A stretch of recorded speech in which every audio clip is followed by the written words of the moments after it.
جب اللہ تعالیٰ اولاد کی دولت سے مالا مال کر دے، بیٹا ہو یا بیٹی، دونوں پر خوشی کا اظہار کرنا، اظہار مسرت کرنا، مبارکبادی دینا، یہ سنت ہے۔ بیٹے کے پیدا ہونے پہ خوش ہونا اور بیٹی کے پیدا ہونے پہ منہ بسورنا یہ اہل ایمان کا طریقہ نہیں ہے، یہ کفار کا طریقہ ہے۔ قرآن پڑھیے، جب کافروں کے ہاں بیٹی پیدا ہوتی تو ان کا رنگ صدمے سے کالا ہو جاتا۔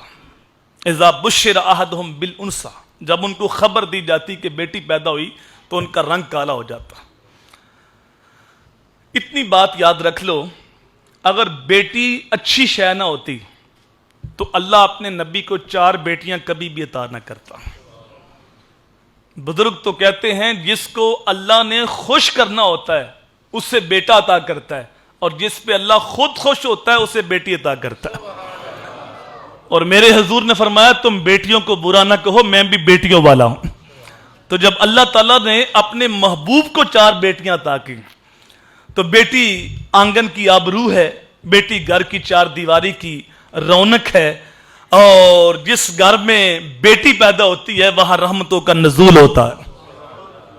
ہمارا معاشرہ دین سے دور ہے، اس وجہ سے یہ معاشرہ جنگل کا معاشرہ بنتا جا رہا ہے۔ جب بہو کے ہاں پہلی اولاد بیٹی ہوتی ہے تو اس کو وہ عزت، وہ تکریم نہیں ملتی جو بیٹے کے پیدا ہونے پہ ملتی ہے۔ خیر پہلی اولاد تو قبول کر لیتے ہیں، لیکن اگر دوسری بار بھی بیٹی پیدا ہو جائے تو پھر ہمارا معاشرہ جو حال بہو کا کرتا ہے، اور جو ساس صاحبہ گلی سڑی سناتی ہیں، اور جو نندے اس کو تانے دیتی ہیں، وہ کسی سے مخفی نہیں۔ اور جو شوہر ہے اس نے الگ منہ بنایا ہوتا ہے۔ مجھے بتاؤ اس بیچاری کا قصور کیا ہے؟ اس کے ہاتھ میں کون سا بٹن تھا کہ اس نے غلط بٹن دبا دیا ہے؟ یہ تو اللہ کی تقسیم ہے، جس کو چاہے بیٹے عطا کرے، جس کو چاہے بیٹیاں عطا کرے، جس کو چاہے دونوں عطا کرے، جس کو چاہے کوئی بھی عطا نہ کرے۔ کئی نبی ایسے ہیں جن کو اللہ نے اولاد نہیں دی، تو یہ تو رب کی تقسیم ہے۔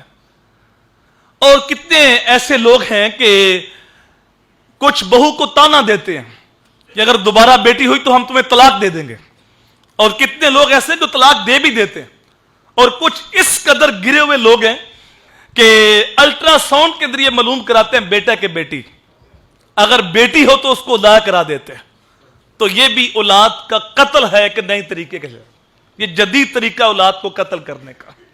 اللہ اکبر! اور یہ اتنا گندا جرم ہے، اللہ قرآن میں فرماتا ہے وَإِذَا الْمَوْءُودَةُ سُئِلَتْ بِأَيِّ ذَنبٍ قُتِلَتْ، اللہ قیامت کے دن گڑی ہوئی بچیوں کو اٹھائے گا اور انہیں پوچھے گا تمہیں کس جرم میں قتل کیا گیا۔ دنیا کا ضابطہ یہ ہے کہ ہمیشہ سوال ظالم سے ہوتا ہے کہ تم نے یہ ظلم کیوں کیا۔ جتنے بھی پرے پنچایت کے لوگ ہیں اس بات کو بخوبی جانتے ہیں کہ ہر عدالت کا اور ہر پنچایت کا یہی دستور ہے کہ ظالم سے لوگ پوچھتے ہیں کہ تم نے یہ ظلم کیوں کیا۔ اب ان کے ظالم باپ تو کٹہرے میں کھڑے ہیں، اللہ باپوں سے نہیں پوچھتا کہ تم نے یہ ظلم کیوں کیا، ان کے دامن پہ کون سا داغ دیکھا، انہوں نے کیا جرم کیا تم نے انہیں قتل کر دیا۔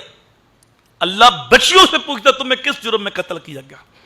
تو مفسرین اس آیت پہ بحث کرتے ہیں، فرماتے ہیں حق تو یہ تھا کہ اللہ ان کے ظالم باپوں سے عتاب کرتا، لیکن فرماتے ہیں بیٹی کا قتل اتنا گندا اور گنونا جرم ہے کہ اللہ ان کے ظالم باپوں سے بات کرنا بھی گوارا نہیں کرتا۔ اس لیے اللہ بچیوں سے پوچھتا تمہیں کس جرم میں قتل کیا گیا۔ تو بیٹی پیدا ہو یا بیٹا، دونوں پر خوشی کا اظہار کرنا۔ میرے حضور نے تو یہاں تک فرمایا جس کے ہاں 3 بیٹیاں ہوئیں اور وہ ان کی تربیت کر کے اللہ کی رضا کے لیے شادی کر دے، وہ جنت کے اندر میرے ساتھ اتنا قریب ہوگا جس طرح 2 انگلیاں قریب ہیں۔ 2 انگلیوں کو جوڑ کر حضور نے فرمایا۔ اور ایک صحابی پوچھتا ہے بندہ نواز کسی کے پاس 3 بیٹیاں نہیں، تو فرمایا وہ 2 کی تربیت کر دے، وہ بھی جنت کے اندر میرا ہمسایہ بنے گا۔